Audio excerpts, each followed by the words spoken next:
And welcome to Create and Craft TV. I'm Momtaz and I love making colourful craft projects. That is exactly what we're going to be doing in this tutorial. So I have here a beautiful embroidered tree scene inspired by all the gorgeous colours of autumn. We've got fiery oranges, radiant reds, beautiful browns and mustard yellows. Now this design uses just 2 embroidery stitches, a back stitch on the tree trunks, and for the leaves we're going to be using French knots. So I'm going to show you how to master the French knots, and then once you've done that you too can create this beautiful autumnal scene. So let's get started. These are the supplies we're going to need. First of all, a piece of lightweight cotton, nothing too thick. We want it to be easier to stitch through, so just lightweight is fine. You'll also need your embroidery hoop. Now you can use any size you like. I've gone for quite sort of medium size. I've got a pen and a pencil. This is going to help me design my tree on the paper first, and then I've got a light box to trace it on to the actual fabric. To do the tracing though, I'm actually going to be using an air dry pen. I'm going to tell you more about that when I start using it, but this is such an essential thing to have in your craft toolkit. We've got the embroidery scissors, a wide eye needle, and of course gorgeous colours. You can see a whole spread of autumn shades here. See what you have, pick some oranges, some yellows, a pop of red. You don't need a full skein.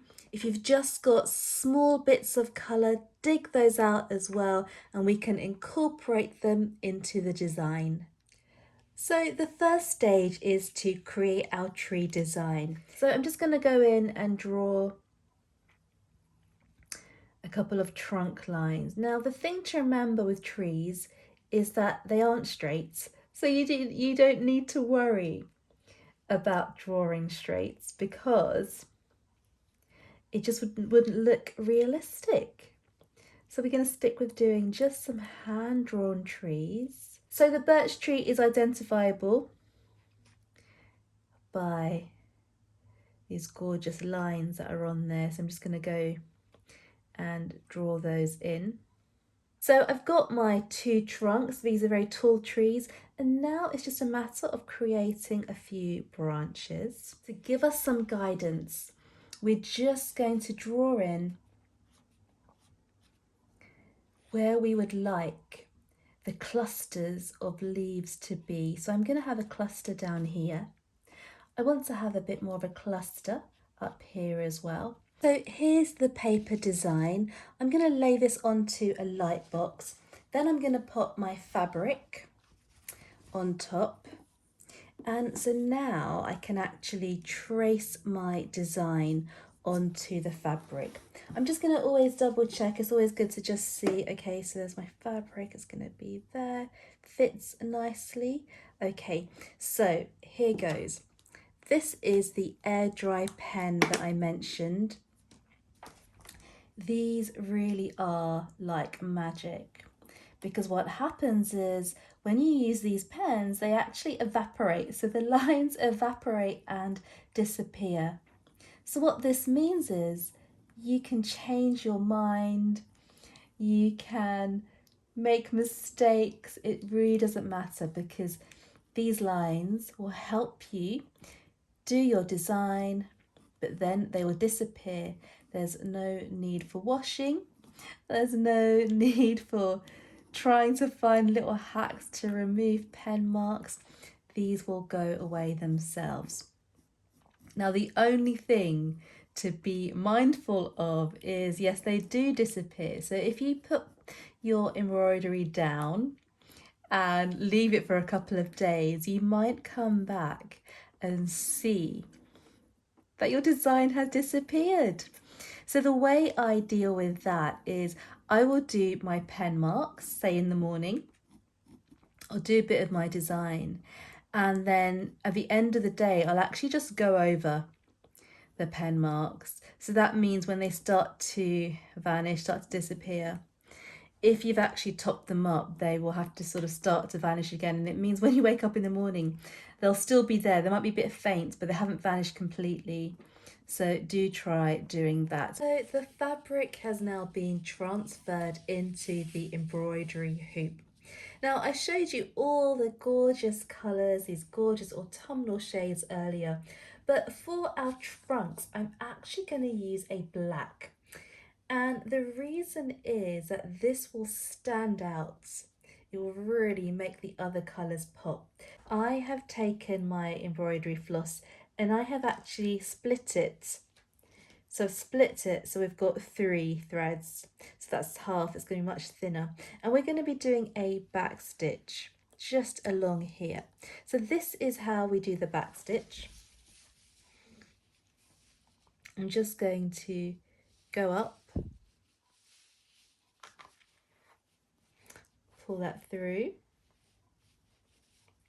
and then I'm going to go down, and this stitch length is going to remain the same all the way around. So choose a stitch length that you're going to keep even. So it's just quite a small stitch, this one. I'd say it's just a couple of millimeters. Pull that round.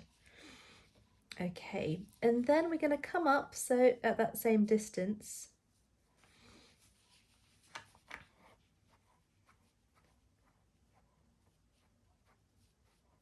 But I'm going to go back in the same hole that I came out of. This way there won't be any gaps in between, so I need to go back into that hole, and that is the back stitch. Okay, so you can see these two are very much joined together. So now I need to continue doing this along all of our tree trunk outline on both of the trees. So I'll do a couple more stitches to show you. So we go in again at the same distance.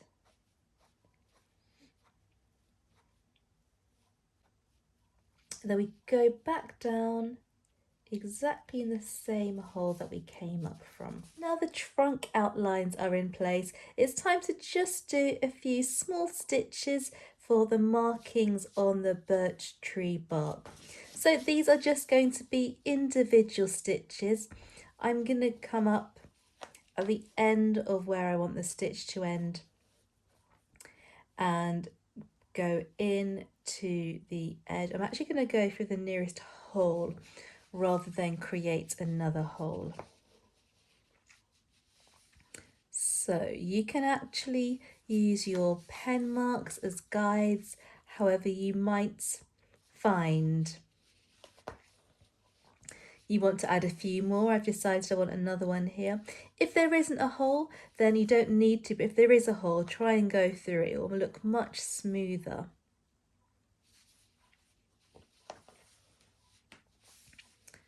And one on this side as well.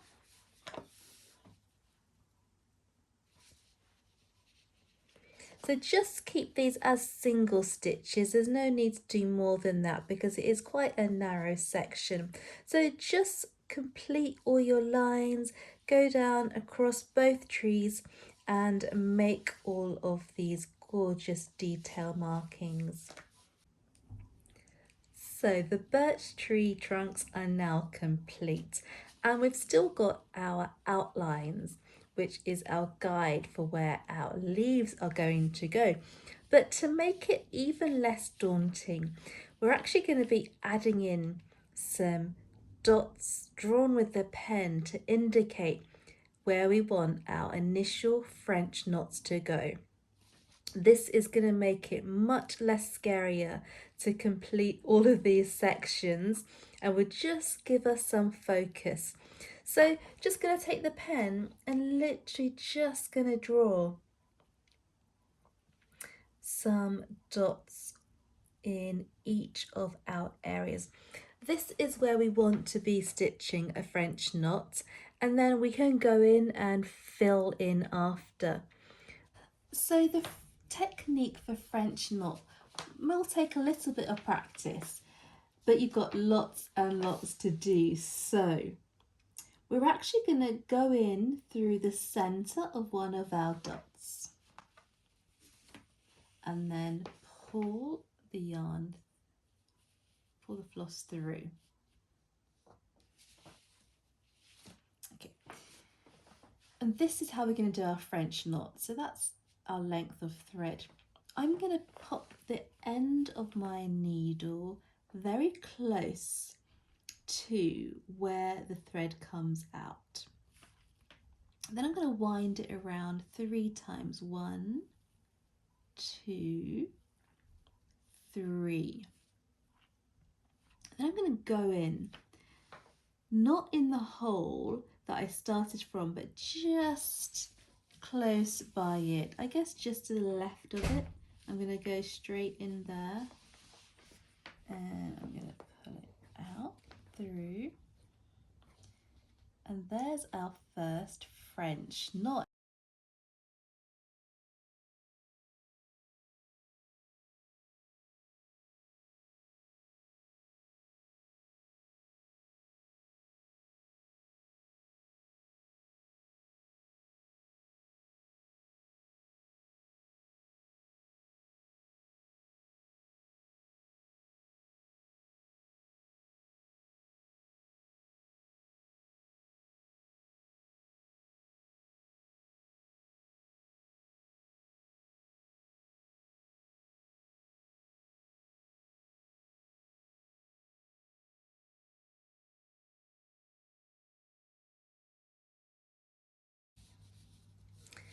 So I'm going to go in and do one last leaf with this piece of thread. So 1, 2, 3, and go in close to where we first came in.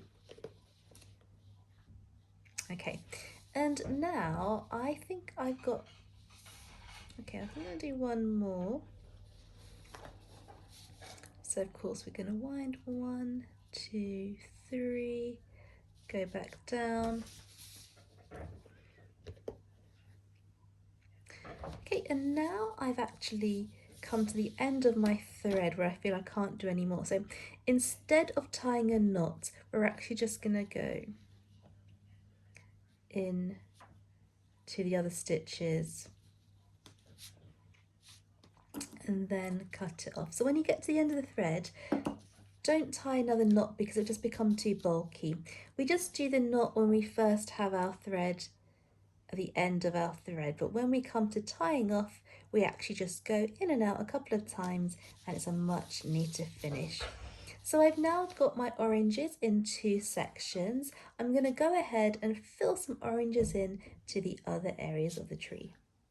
So I'm happy with the amount of orange leaves in each section. I'm going to start on a second colour. So I had a look at my selection of autumn shades, and this one, which is I guess kind of like a light brown, a mixture.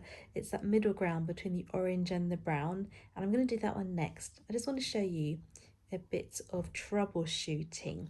So you should have some lovely French knots by now, but if you're finding that they're too loopy or they're not quite the shape you wanted, it might be to do with the angle that you're using when you put the needle back in. So I'm going to show you a couple more with this colour. I'm going to do exactly the same thing.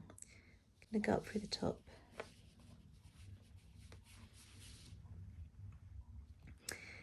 Go very close to the bottom. 1, 2, 3.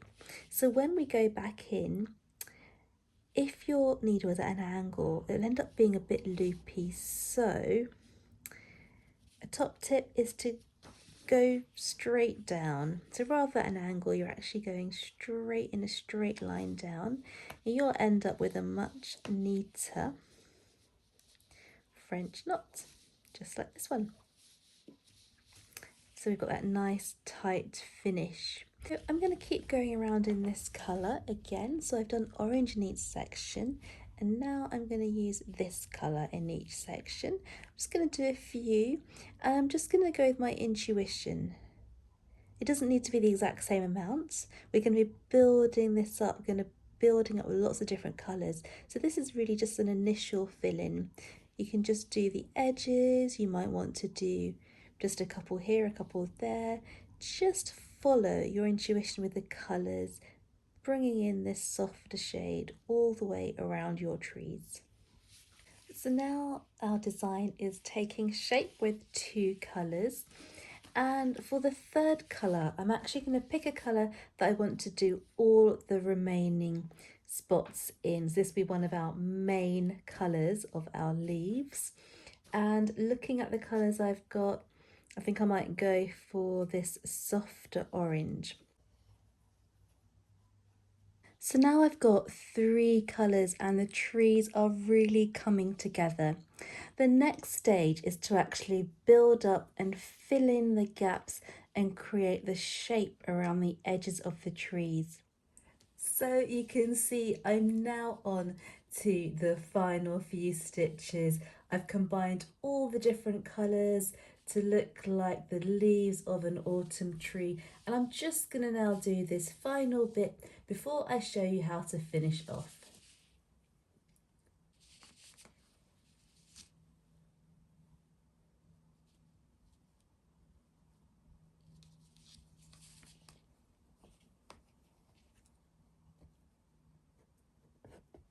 So to finish off, I've turned my embroidery upside down. I've threaded up some more thread, and this just needs to be one piece that is big enough to go all the way around without changing threads.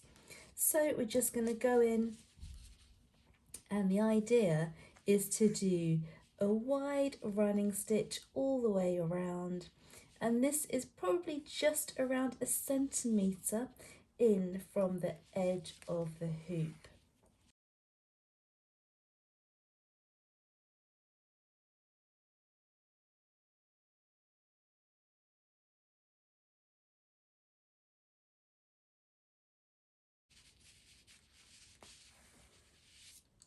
So keep going all the way around. Next, just cut into the fabric and trim all the way around. Then we're just going to pull our thread.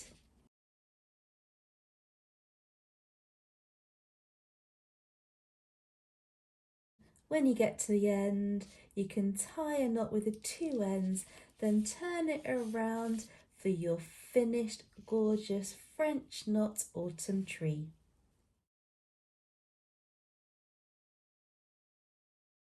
So here's that gorgeous embroidery completed. Now you've mastered how to do French knots, you can incorporate this stitch into all of your embroidery designs. I hope you enjoyed this video. If you did, please do like it, share it with your crafty friends, and of course leave us a comment or a question if you have one.